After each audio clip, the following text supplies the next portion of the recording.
नमस्कार दोस्तों, मैं पंडित दुर्गेश मिश्रा आपका अपने चैनल ज्योतिष दुनिया में हार्दिक स्वागत करता हूं।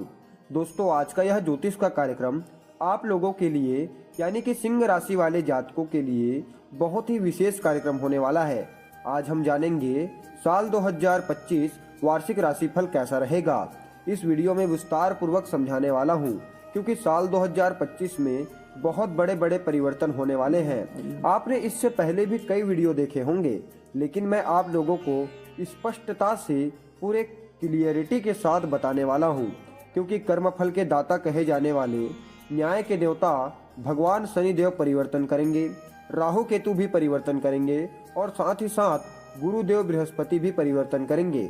तो इन सभी के परिवर्तन से आपको क्या फल मिलेगा, ध्यान से समझने का प्रयास करिए, क्योंकि वीडियो थोड़ा सा लंबा हो सकता है। तो ध्यान से वीडियो आपको समझना पड़ेगा, तब जा करके आपको समझ में आएगा। दोस्तों, यह कार्यक्रम आपके चंद्र राशि यानी कि जन्म राशि पर आधारित है, और अगर आपको अपने जन्म राशि के बारे में जानकारी नहीं है तो आप अपनी नाम राशि के आधार पर भी देख सकते हैं।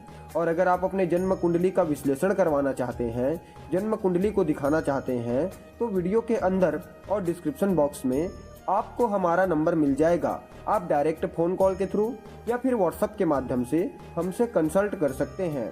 आइए अब वीडियो की तरफ आगे बढ़ते हैं और आपके राशिफल के बारे में समझते हैं। तो देखिए दोस्तों, आपकी सिंह राशि है और आपके राशि के जो स्वामी बनते हैं वह भुवन भास्कर सूर्य बनते हैं। तो सूर्य आपके पंचम भाव में है, आपके द्वितीय भाव में केतु, चतुर्थ भाव में बुध, सप्तम भाव में शुक्र और शनि, आपके अष्टम भाव में है राहु, दसम भाव में है गुरु और द्वादश भाव में है सेनापति मंगल। और यह जनवरी का चार्ट है, जिसे मैं वीडियो पर भी लगाने का प्रयास कर रहा हूं, आप देख सकते हैं। तो सबसे पहले देवगुरु बृहस्पति के बारे में विचार कर लेते हैं कि आपको देवगुरु बृहस्पति क्या फल देंगे। देखिए, बृहस्पति आपके दसम भाव में है और 15 मई को एकादश भाव में चले जाएंगे और पूरे साल भर यहीं पर गोचर करेंगे। तो देखिए, देवगुरु बृहस्पति दसम भाव में रह करके आपको चीजों को मैनेज करना सिखाया, मैनेजमेंट सिखाया, और अभी 15 मई से पहले पहले आपको सपोर्ट करेंगे, आपका हाथ पकड़ करके आपको आगे ले जाने वाले रहेंगे, क्योंकि गुरु ज्ञान के कारक हैं।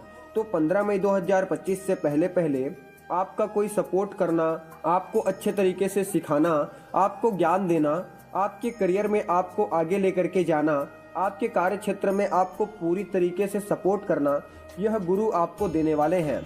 इसके अलावा गुरु की दृष्टि आपके द्वितीय भाव पर पड़ रही है, तो 15 मई से पहले आपकी कम्युनिकेशन स्किल को अच्छा बनाएंगे। अगर आप फाइनेंस के क्षेत्र में जॉब करते हैं या फिर मार्केटिंग के क्षेत्र में जॉब करते हैं या फिर कोई भी ऐसा काम करते हैं, तो इसमें आपको बहुत अच्छा लाभ मिलेगा। यानी गुरुदेव बृहस्पति आपको ज्ञान के साथ साथ बोलना सिखाएंगे। साथ ही साथ गुरुदेव की दृष्टि आपके चतुर्थ भाव पर पड़ रही है, तो माता के साथ आपका बहुत अच्छा अटैचमेंट देखा जाएगा। माता जी को लेकर के बहुत ज़्यादा केयर, माता जी के बारे में बहुत ज़्यादा सोचना, यह देखा जाएगा। अब 15 मई 2025 से पहले गुरु की दृष्टि आपके छठे भाव पर पड़ रही है। तो जब गुरुदेव बृहस्पति की 9वीं दृष्टि आपके छठे घर में पड़ती है, तो लीवर से संबंधित समस्या, डाइजेशन से संबंधित समस्या अगर आपको परेशान कर रहे थे, तो यहाँ पर आपको कुछ हद तक राहत मिलेगा। लेकिन आपको थोड़ा सोच समझ करके लोन लेना है, जल्दबाजी में कोई भी चीज नहीं करनी है, थोड़ा सोच समझ करके करना है। जल्दबाजी आपका काम खराब कर सकता है। इसके बाद देवगुरु बृहस्पति 15 मई को मिथुन राशि में एकादश भाव में प्रवेश करेंगे, जिसे महापरिवर्तन कहा जा सकता है। जब देवगुरु बृहस्पति एकादश भाव में आएंगे तो उनकी दृष्टि आपके तृतीय भाव पर पड़ेगी, पंचम भाव पर पड़ेगी और साथ ही साथ सप्तम भाव पर भी पड़ेगी। जब देवगुरु बृहस्पति एकादश भाव में आएंगे तो यह आपके इनकम को बढ़ाएंगे, आपके प्रॉफिट को बढ़ाएंगे। अगर आप जॉब करते हैं तो आपको प्रमोशन दिलाएंगे और धन में वृद्धि करवाएंगे, क्योंकि एकादश भाव जो होता है वह प्रॉफिट का होता है, इनकम का होता है, हमारे डिजायर्स का होता है। तो जो भी आपकी मनोकामना थी, जो भी आपकी इच्छा थी, वह पूरी होने वाली है। अगर आप गाड़ी मोटर खरीदना चाहते थे, जमीन जायदाद लेना चाहते थे, तो मई 2025 के बाद ले सकते हैं, क्योंकि सिंह राशि वालों के लिए गुरुदेव बृहस्पति कारक ग्रह होते हैं। अब देवगुरु बृहस्पति की दृष्टि आपके तृतीय भाव पर पड़ेगी, तो 15 मई के बाद छोटी यात्राएं करनी पड़ सकती है और वह आपके लिए लाभकारी रहेगा। अब गुरुदेव बृहस्पति की दृष्टि आपके पंचम भाव पर भी पड़ेगी। तो 15 मई के बाद जब देवगुरु बृहस्पति पंचम भाव को देखेंगे तो अगर आपका किसी का प्रश्न था कि संतान कब होगा, तो उनके लिए यह समय अच्छा रहेगा। 15 मई के बाद संतान प्राप्ति के योग बनेंगे, संतान से लाभ होगा, क्योंकि देवगुरु बृहस्पति जो होते हैं वह संतान देने वाले ग्रह होते हैं और उनकी दृष्टि पंचम भाव पर पड़ रही है। तो 15 मई के बाद फैमिली प्लानिंग बहुत अच्छी रहेगी। इसके अलावा जो लोग बाहर पढ़ने जाना चाहते थे या कहीं एडमिशन वगैरह लेना चाहते थे, तो उन लोगों के लिए भी यह समय काफ़ी अच्छा रहेगा, क्योंकि गुरुदेव बृहस्पति उच्च शिक्षा की प्राप्ति करवाते हैं, तो उच्च शिक्षा आपकी हो सकती है। इसके बाद देवगुरु बृहस्पति की दृष्टि आपके सप्तम भाव पर भी पड़ेगी। तो सप्तम भाव पर गुरु का देखना बहुत अच्छा माना जाता है। आपके विवाह की बातें चल सकती है, विवाह हो सकती है, या फिर विवाह फाइनल हो सकता है, या फिर विवाह से रिलेटेड बातें चल सकती है। दोस्तों, अब थोड़ा सा शनि के बारे में भी विचार कर लेते हैं कि आखिर आपको क्या फल प्रदान करेंगे और क्या प्रभाव डालेंगे। तो देखिए, सप्तम भाव में शनि की स्थिति बहुत अच्छी है, क्योंकि यह केंद्र भाव होता है। तो शनि यहाँ पर ठीक स्थिति में है। यहाँ पर आपके डेली इनकम को लेकर के, आपके व्यापार को लेकर के, पार्टनर के ग्रोथ को लेकर के मार्च 2025 से पहले बहुत अच्छे लाभ मिलेंगे। अगर आप पार्टनरशिप में कोई बिजनेस व्यापार करना चाहते हैं तो 30 मार्च से पहले का जो समय है वह काफ़ी अच्छा है। आप 30 मार्च से पहले कर सकते हैं।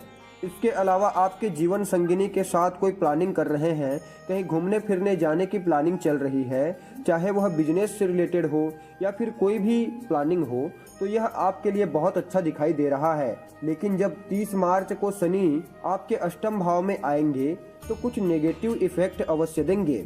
शनि जब आपके अष्टम भाव में आएंगे तो सबसे पहले आपके लाइफ पार्टनर के स्वास्थ्य को थोड़ा सा बिगाड़ देंगे।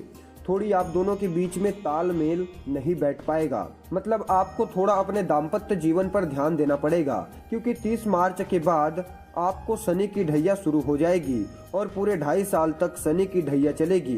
तो आपको थोड़ा सा अपने हेल्थ पर ध्यान रखना है, खास करके दांतों से संबंधित समस्या ना हो, जॉइंट से संबंधित समस्या ना हो, इसका आपको ध्यान रखना है। बाकी शनि की दृष्टि आपके 10वें भाव पर पड़ेगी, तो काम के प्रति आप इफर्ट लगाएंगे और उससे आपको लाभ भी बहुत अच्छा मिलेगा। हालांकि थोड़ा भाग दौड़ करना पड़ सकता है, थोड़ा सा ज़्यादा मेहनत करना पड़ सकता है, थोड़ी रिस्पॉन्सिबिलिटी ज़्यादा बढ़ सकती है, हाँ, लेकिन इनकम में भी वृद्धि बहुत अच्छी होगी। इसके अलावा शनि की दृष्टि 2य भाव पर पड़ रही है, तो आपको थोड़ा सा अपने परिवारजनों के साथ रिश्ता मधुर रखना है, अपने वाणी को मधुर रखना है, रिलेशन में आपको तालमेल बना करके रखना है, चाहे लव रिलेशन हो, फैमिली रिलेशन हो या मैरिज रिलेशन हो, आपको ध्यान रखना ही पड़ेगा। दोस्तों, अब थोड़े राहु केतु के बारे में भी चर्चा कर लेते हैं। तो राहु आपके अष्टम भाव में है और केतु आपके 2य भाव में है और 18 मई को दोनों परिवर्तन कर लेंगे। राहु आपके सप्तम भाव में आ जाएंगे और केतु प्रथम भाव में आ जाएंगे। तो केतु जब आपके प्रथम भाव में आएंगे तो 18 मई के बाद आप काफ़ी हद तक चेंज हो जाएंगे। मतलब आप थोड़े रहस्यमय व्यक्ति हो जाएंगे, थोड़े रिसर्च फील्ड में चले जाएंगे, रिसर्च करने लगेंगे।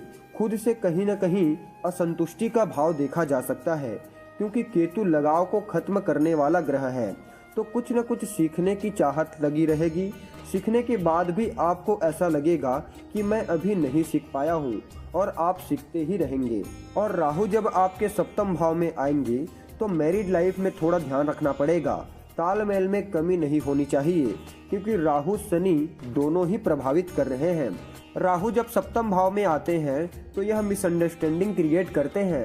हालांकि राहु आपके डेली इनकम में वृद्धि करेंगे, आपको तेज बनाएंगे, तेज बुद्धि वाला बनाएंगे। बिजनेस में आपका मन बड़ा ही तेजी से काम करेगा, लेकिन कहीं न कहीं दाम्पत्य जीवन में थोड़ा बहुत समस्या देखा जा सकता है, इसीलिए आपको थोड़ा सा ध्यान रखना पड़ेगा। बाकी सरकारी जॉब की तैयारी कर रहे हैं तो अप्रैल मई का जो समय रहेगा वह आपके लिए बहुत अच्छा रहेगा। अगर बात करें उपाय के बारे में, तो सबसे पहले आपको शनि देव का बीज मंत्र जाप करना है, साथ ही साथ पक्षियों को, कबूतरों को दाना पानी डालना है। यह आपके लिए बहुत अच्छा रहेगा। तो मित्रों, उम्मीद करते हैं वीडियो आपको अच्छी लगी होगी। आज की वीडियो में बस इतना ही। फिर मिलते हैं किसी नई जानकारी के साथ। तब तक के लिए नमस्कार, जय श्री कृष्णा, राधे राधे।